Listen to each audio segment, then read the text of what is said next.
morning, class. Okay, today we have a very exciting lesson.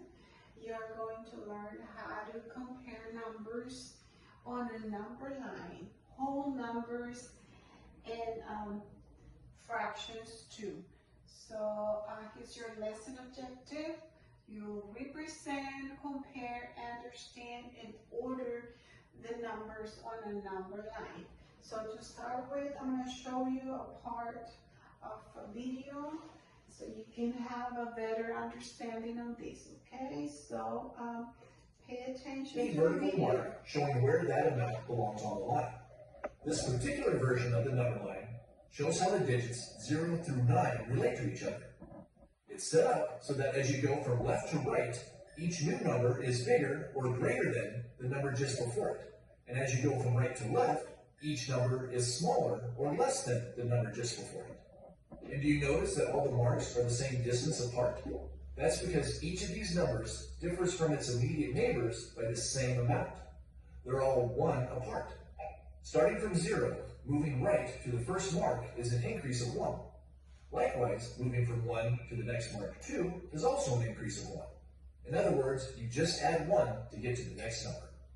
And even though our current number line stops at 9, we could continue the process of adding 1 to make it longer if we wanted to. For example, 9 plus 1 equals 10, 10 plus 1 equals 11, 11 plus 1 equals 12, and so on. In fact, technically the number line goes on forever because there is no biggest number. Whatever number you decide to stop at, you could always just add 1 more to make the line longer. And that's what the arrow on the right side is for. It tells you that the numbers keep on going forever, even though we could never write them all down. You'll probably see many different versions of the number line as you learn math. Some may stop at different numbers, and some might not even start at 0, like this one that starts at 7 and stops at 15. One way to think about these different number lines is that they're all snapshots of the ultimate ideal number line that has every number on it. It's kind of like trying to take a picture of something really big, like an elephant. If you're too close, you'll only be able to fit a small part of it in each snapshot. Of course, if you back up far enough, you can fit the whole elephant in the shot. But the number line is infinitely big. No matter how far you zoom out, you can never fit it all in a single image or drawing. So you only draw the part of it that you need for whatever problem you're working on.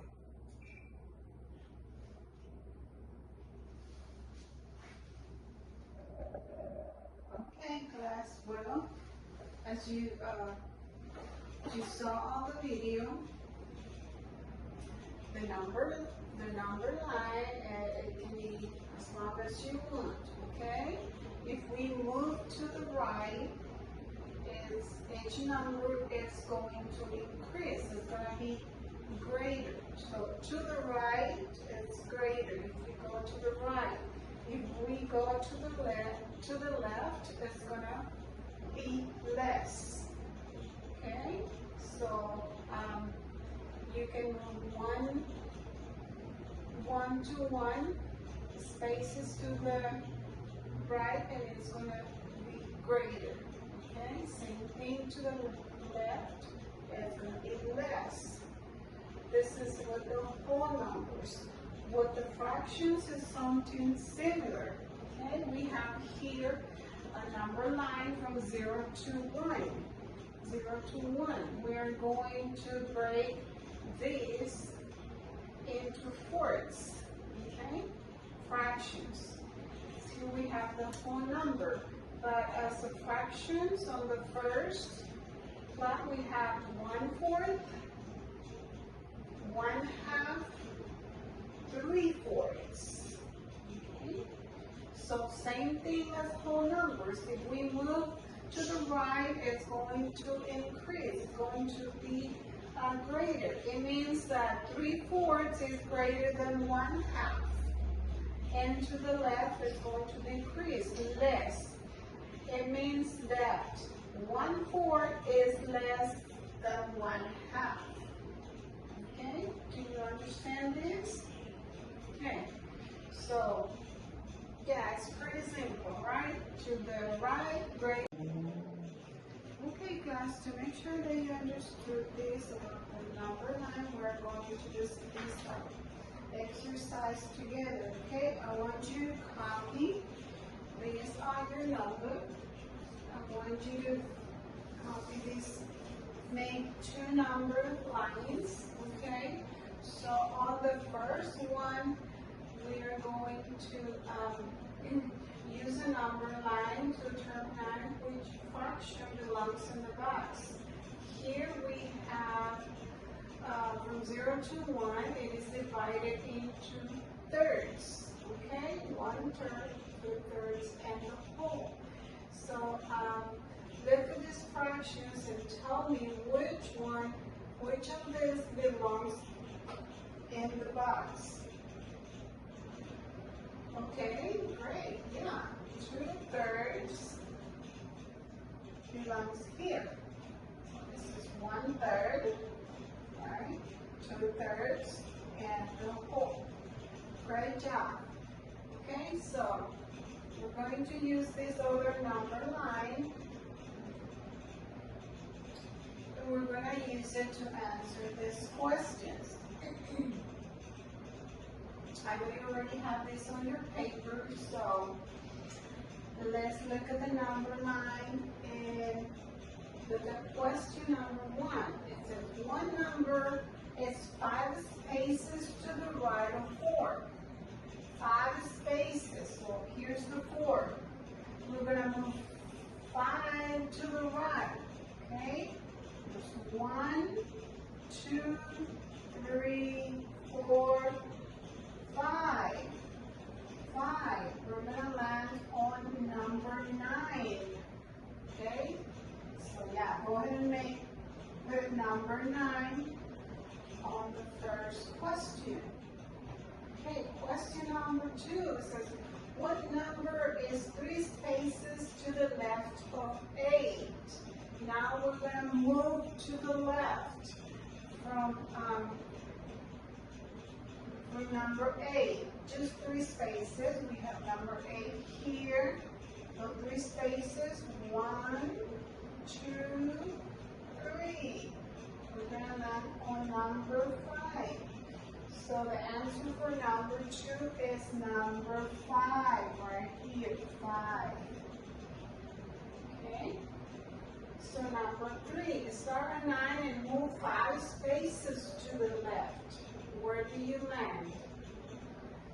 We're going to start here on 9 and move 5 spaces to the left.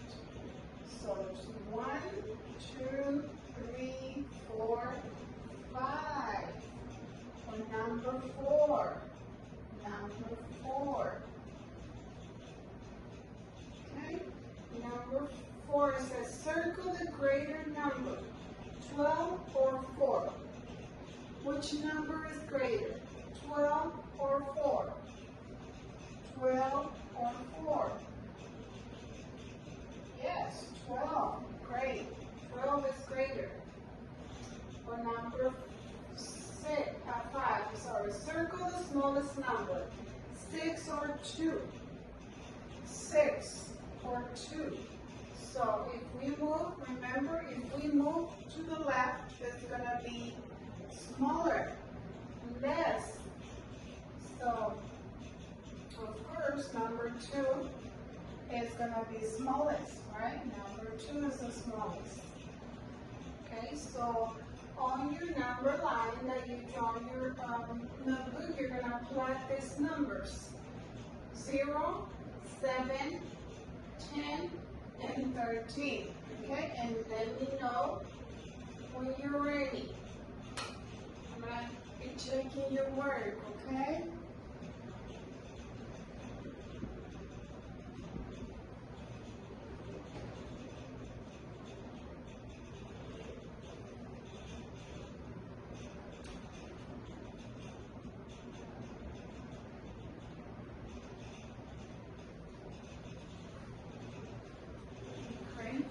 You all are doing great.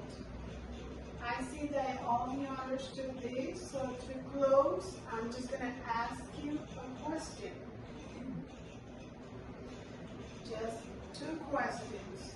So where do we move if the number is greater? Where do we move? Right or left? Great, yes, we move right if the number is greater. Where do we move if the number is smaller? Right or left? Yes, great job. So we move left if the number is small. Okay, great. So you all did great. Thank you, and we'll see you tomorrow.